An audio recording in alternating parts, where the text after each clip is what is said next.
Welcome to the next installment of the Train Vicar. A few months ago, I posted a video about the new locomotives for KiwiRail that were delivered from Stadler Rail in Valencia to the port of Lyttelton here in New Zealand. Well, these locomotives have been at a maintenance facility in Christchurch for a few months and they were tested there.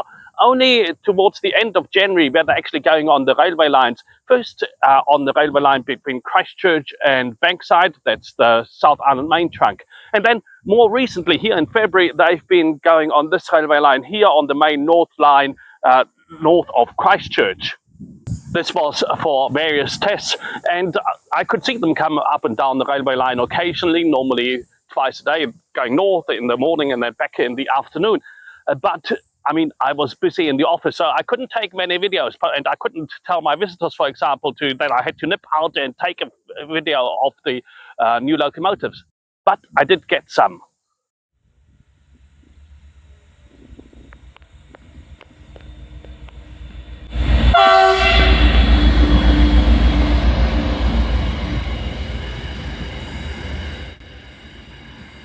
DM8012 hauled a coal train some distance up the main north line of the South Island.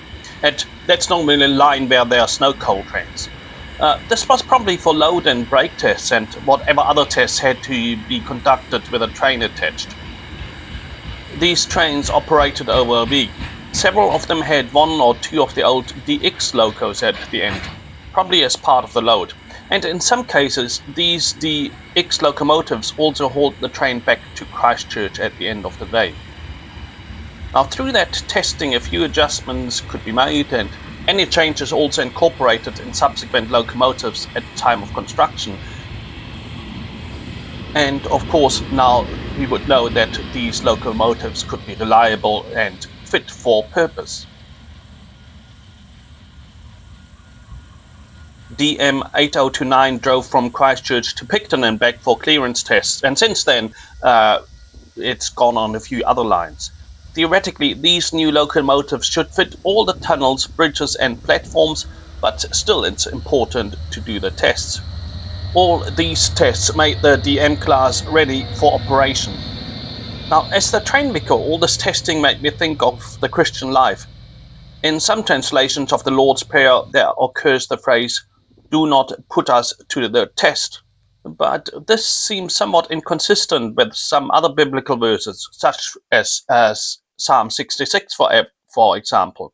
"For you, God, tested us, you refined us like silver." In Isaiah 48, the exile is seen as a test for Israel to refine them. Now, in the New Testament letters, both Paul and other writers see testing of the Christian's faith as part of increasing in faithfulness.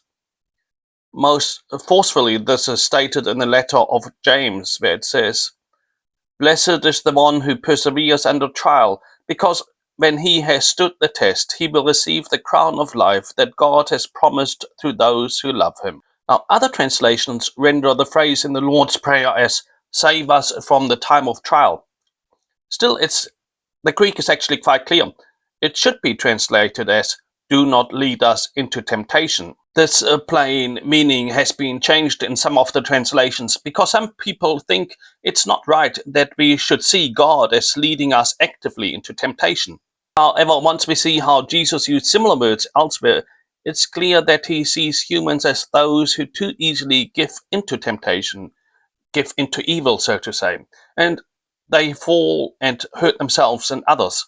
Jesus therefore tells his disciples to ask God to shield them from situations in which they would fail and fall into evil.